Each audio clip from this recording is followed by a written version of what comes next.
Hi guys, Andy here. Welcome to a little twine game called Driving Across. If I remember correctly, even though I just opened the fucking game, two friends take a little cross trip to pay tribute to a friend that recently passed away. I think that's the game. I might be wrong. Anyway, hi guys. Yeah. Okay, let's begin. Will I open any multimedia tabs? No, I will not because that's going to cause issues. The sports bag went thump as it landed on the back seat. Peppy as ever get into the passenger seat. She cradled a thermos and offered Haley a wide smile. It's been a while, Pip said, a little too upbeat for the occasion. Yeah, Haley, as softly spoken as ever. She yawned and adjusted the rearview mirror. Haley pulled out from the curve. Her 91 Burino wasn't so hot these days, but they shared a year of birth, and that was enough for her. She liked to call it sprightly. They weaved through suburbia. It's good that we're doing this, I mean, Pip said. Thanks for thinking of me. I don't know if I could have made it otherwise. I would have been a mess. Hey, I'm still a mess, but we got to sit together. Shoulder to lean on and all that. Haley tapped at the steering wheel. So, what's the plan? Pep reached across to the back seat and retrieved her iPad. It was already 9:30 a.m. They should have been out of Adelaide by now. My aunt's family lives in Narrandera, so we got somewhere to sleep tonight. It'll take us a while to get there, though. Probably 9 hours. Alright, Haley did the maths in her head. If you want to make it in time, we're going to have to leave your aunt's pretty early, so a good sleep would be ideal. There was a silence while Pip typed out the address on her iPad. Neither Pip or Haley mentioned the actual destination, the real reason why they were here, together for the first time in more than half a decade. Neither dared speak it aloud. Pip held up her iPad. Here we go.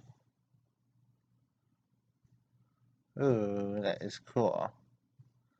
Well, it's a fucking map. There's really nothing cool about a fucking map. But okay. Oh, I can actually scroll to the side. Okay. Haley glanced from the driver's seat and nodded. Pretty straight ahead. It's not very you to take the straight path, Pip said, a crook in her smile. Ha ha, funny lady. They drove ahead, a local radio station as low volume background noise. Yeah, that is pretty much a straightforward drive. New South Wales. Okay, so that's Australia. Duh, Adelaide. Duh. Oop, sorry about that. So this whole fitness trainer vibe you got going on, Haley said, gesturing with her elbow at Pip's outfit. Active wearing a gray hoodie. You always hated phys ed. It's called fucking PE. Yeah, when I was 15, Pip laughed. She was always laughing. At least that hadn't changed, Haley thought. Now, remember how I worked at the Aquatic Center cafe back then? Well, I kind of just stuck around, changing roles during the front desk and then some swim instructing and some fitness classes. It's fun, actually. Really fun. Well, you look good. You look healthy. The air in the Barina was dry. Pip rolled down her window. And you're still doing your Daria thing, I see. Pip jabbed. Wow, what a fucking reference. Haley blew a strand of hair out of her face. Old habits. It suits you. I think we did good. The radio went to static. They'd exited Adelaide at last. They'd always promised they'd escape together. But in the promise, it wasn't just the two of them. They were missing somebody. Boisterous and affectionate, the third line that made up their triangle. Warren. Both Haley and Pip knew they couldn't tiptoe around his name forever. Haley bit her tongue, overtaking an old station wagon. She hoped Pip would speak first, but she couldn't stand this radio static silence. He spoke to me about a month or two ago. You know that? He phoned me up and said we have to meet up. How long has it been? Things are crazy. Things are beautiful. It was, yeah. I never did see him. He never did see me. But I don't know. She let herself trail off. Fuck, said Pip. She exhaled loudly. Do you think he was on anything? Haley chewed her lip. He might have been, but she wasn't sure. Nah, Haley said. You know how he was. It was just him. Just him. Pip smiled. Yeah. She toyed with the radio until the static stopped. They let the air settle. Pip suggested they put something on the stereo, something road trippy, something anthemic. Both Haley and Pip shared their ideas. Pip connected her phone to the stereo. All right, dude, do you want, and here Pip put on a radio DJ voice, all bravado. The slick pop stylings of Robin are a little bit of hippy hoppy Nicki Minaj. Haley laughed, but she recognized what Pip was doing. They'd both seen Warren's Snapchats. He had some dead end Bush doof singing loudly to both Robin and Nicki in turn. Aw. Okay, for real, we gotta put on some Robin for fuck's sake. I fucking love Robin. They sped down the A20 a little too quickly, singing off key but in unison. Yeah, I'm totally not singing. But I love dancing on my own. That's one of my favorite pop songs. The bitchy man disappeared beneath them. The road continued. Their voices became thin, sheets red. Haley's legs began to stiffen, but she didn't mention it. They drove on. After an hour or so, they turned the stereo down again. Pip reached over to the back seat where she shuffled around in her stuff until returning with a bag of jelly snakes. I know you weren't really keen on them in high school, you weirdo, but sweetie, that's true. Haley was the one kid at parties who hated loitering by the snacks table, but she liked the sound of it. Sweetie, it made her smile. What the hell, why not? She chewed on a snake's head and continued along the road. As they approached the Victorian border, Tot turned to high school days once more. Hey Pip, you remember when we all went to that party and you got blotto for the first time ever? She didn't. They gabbed on. They gabbed on like until the hunger set in. Pip surveyed for upcoming turnoffs. Lunch? Oh god, yeah. I don't want a shitty meat pie, hey. I know we're doing this road trip thing, but we still gotta have some respect for ourselves. I'm good with whatever you're good with, Haley said. Haley watched as she was overtaken by a Commodore with the trailer. She swore under her breath. She'd skipped breakfast, too nervous for all of this, too nervous about seeing Pip. She knew that seeing her would bring it all back, and it did. It felt like a muscle memory, that teenage crush. But she and Pip were adults now, so what was it? She tried to ignore it, like always. Here we go, Pip said excitedly, pointing to a turnoff. Haley smiled. They turned off the highway. They missed the name of the stoop over town. Haley slowed the car along what might charitably call the retail strip. Pip looked around. Want to stop at the bakery or get fish and chips? Uh, I don't like either of these suggestions, to be honest. The car came to a stop outside the fish and chip shop. It reeked of grease. God, I'm starving, said Haley. They stepped out of the car, eager for lunch. While the marina sat motionless, gray clouds mumbled together. Eventually, the rain began. Sorry. Well, it's fucking raining still over here. A spider crawled through the car's hood. It hid beneath the oil filter. Kerclunk, the doors opened. Haley slid into the passenger seat, juggling two coffees.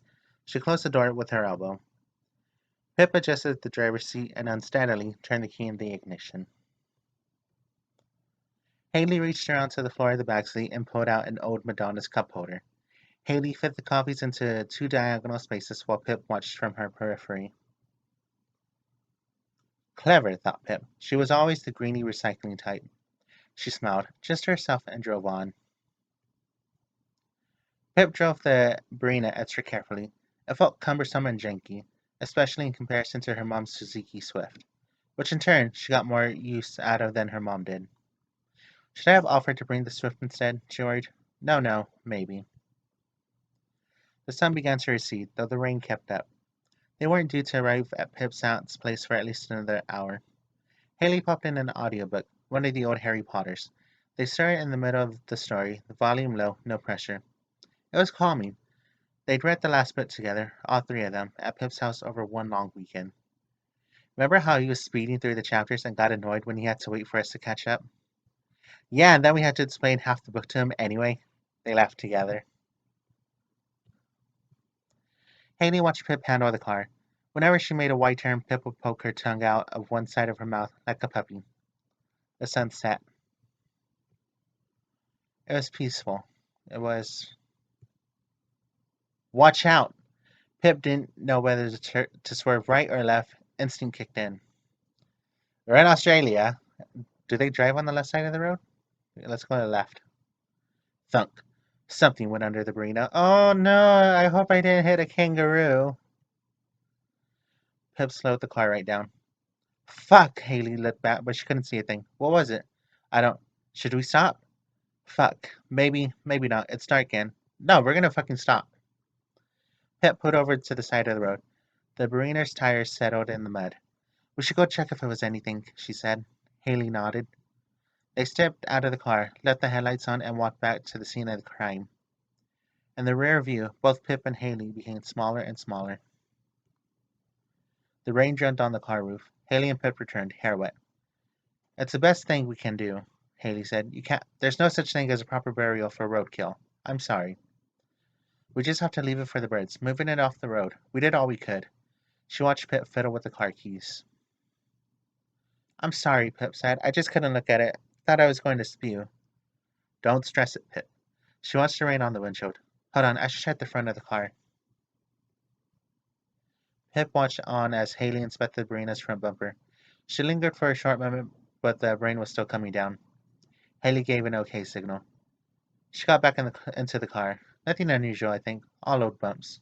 They returned to the road. They drove silently for a while. No Harry Potter. Silent like the hush at the beginning of the Catholic Mass.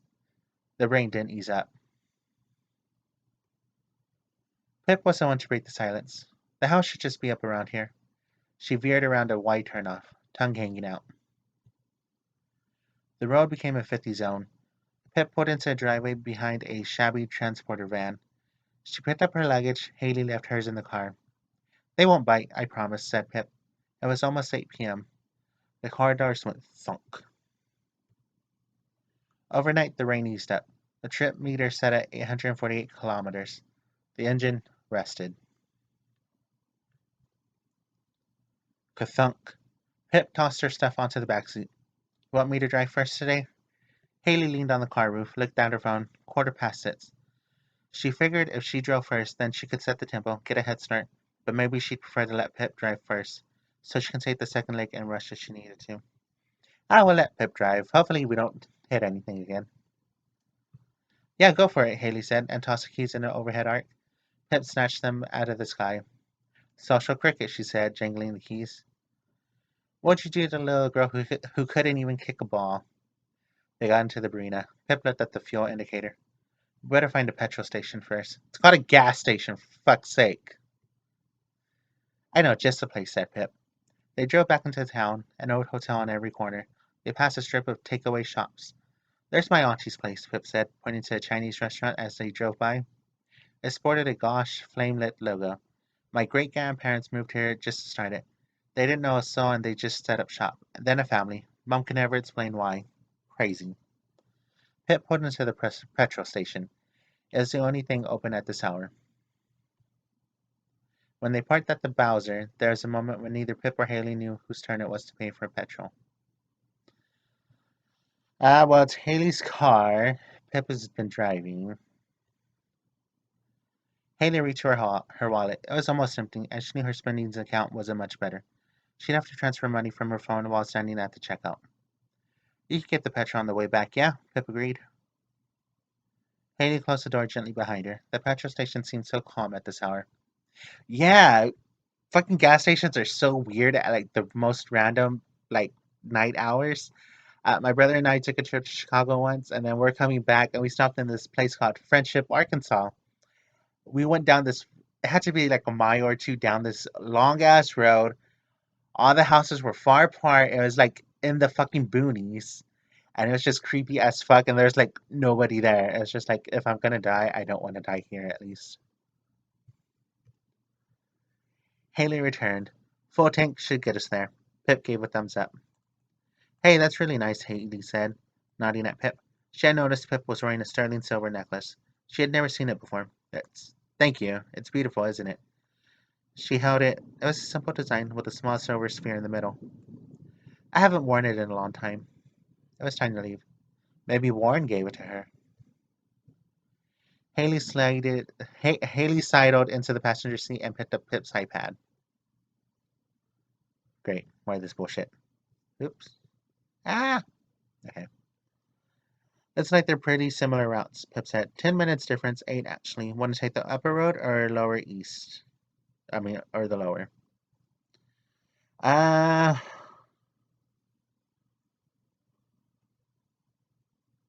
let's go lower. We might get there quicker, but I'm assuming there's something going on right there. You can't see where my finger is, but it's where this first yellow one is. We're gonna go lower. The road out of Narendera was bumpy. Potholes were filled with mud and dislodged gravel. Great. Fucking great. A police car sped by. Pip shrugged theatrically. I returned those DVDs years ago, so I swear. Haley blew a strand of hair out of her face and sighed. I don't think your folks were super keen on me, Haley said.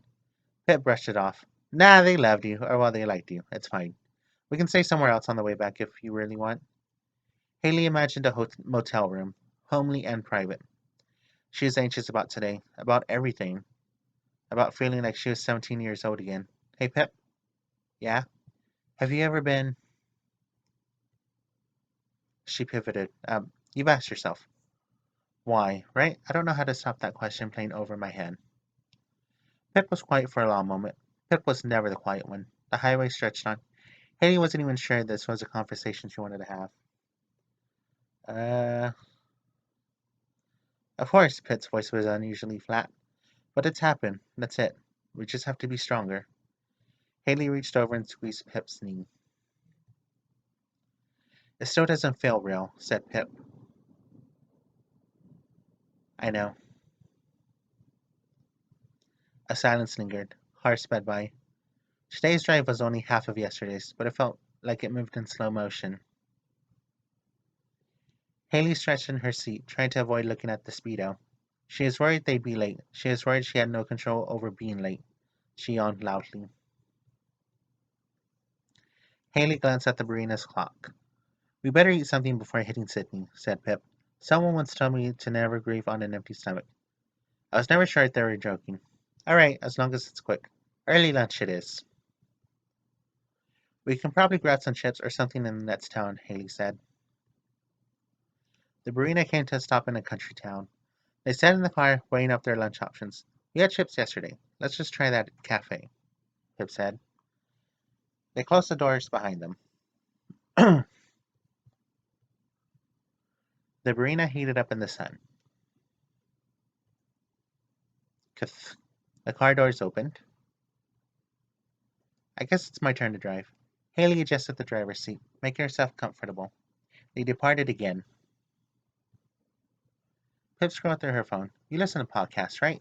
She asked. Haley did listen to podcasts. This was 2016. Want me to play something? It's 2017. I have never even listened to a fucking podcast. Sure, just don't put on a depressing This American Life, said Haley. Yeah, that's already fucking depressing enough. Pip put on something suitably boring to while away the time. While away this time. Haley eyed the car's clock. They had a little more than a half hour's drive ahead of them. The Marina zipped up the Hume motorway. A red light flickered on the dash. Without warning, the needle on the temperature gauge jumped forward. It brushed up against the red zone. Oh shit, I think we have to pull over. The engine made an unholy noise, loud and dirty. That's not good. Haley pushed Sabrina into the shoulder, coming to a hasty stop. Haley stepped out of the car and popped open the hood. It didn't look good. I can't do this. She called the roadside assistant while Pip triangulated their location on Google Maps, which Pip fed to Haley, who told the roadside operator where they were. Aw, so sad that that's not coming up. They'd come to a stop just outside of Campbelltown, New South Wales. Is that what it's called? Sorry. It was close to where they wanted to be. Pip searched furiously on her iPad. Oh, thank God. There's a train in 30 minutes from Campbelltown to the inner west. Then we can either catch another train or we can just cab it over there. We can still make it. Haley sat in the car, her legs dangling out the open door. She finished her phone call. Someone has to stay with the car, Pip. The roadside van won't be here for at least an hour. They stared at each other, the smoking Burina between them. Only one of them would make it. Both Pip and Haley had an idea who it should be, but someone had to speak first. Well, I think Haley didn't really want to go. Pip might want to go because I think Pip is more upset, but Haley definitely has to stay. Haley knew whether she wanted to be the one at the funeral or to stay with the car. Pip will let her speak her mind. We're gonna stay with the car. As much as I would try to make it to a friend's, well, I have gone to a couple of friends' funerals, but that's a whole other story. That's a whole depressing story. Um, but we're gonna stay with the car. Pip's gonna have to go. It's my car, my fuck up, Haley said, and kicked the wheel. I want you to be there. She watched Pip take it in. She didn't know whether Pip would accept her decision or argue with her. Pip, don't fucking argue with me. Are you sure? Pip asked, more out of politeness than anything else. There's a long silence. Yeah, said Haley. She resisted eye contact. I'm sure. They hugged. Pip carefully crossed the highway and down a dirt hill into Campbelltown. She held her iPad like a compass, then she disappeared from sight. Haley was alone. Haley sat in the passenger seat of her broken down Burina. She didn't know what to do. This wasn't how it was supposed to be. The three of them pulled apart. She was always the one left behind. She sat. All she could do was wait. The right side van was going to be late, she knew it. They always were. She'd be sitting there until the little triangle sandwiches had gone stale. She looked at the trip meter. 1,340 kilometers. Hell of a way to just end up a hell of a way to go just to end up short. She couldn't handle it. She needed to do something. Cars zoomed past on the highway. She'd never hitchhiked before. It looked terrifying. The Burrino was practically a write-off, but the electric still worked. I could listen to music, she figured. Listen to something he loved. We're gonna fucking hitchhike. Thunk. She slammed the car door behind her. Warren would have hitchhiked to his own funeral if someone gave him the chance. Just for the story. Just because. She stood in the shoulder of the highway and held out her left arm. Cars swept past. She winced. No one was stopping. Haley turned towards the right arm out now. She walked. She didn't know how far it was or where it was. She knew she'd never make it in time, but she walked. Aww. So we're gonna try. I'm assuming we don't make it, but anyway, that was driving across. That was kind of depressing. But yeah, if you want to play a different option than I did, go right ahead. Link is always in the description. But yeah, that was driving across. I quite liked it. I might play it again just to see what the other options are. But yeah, I'll see you all in the next video. Bye for now, guys. Bye for now.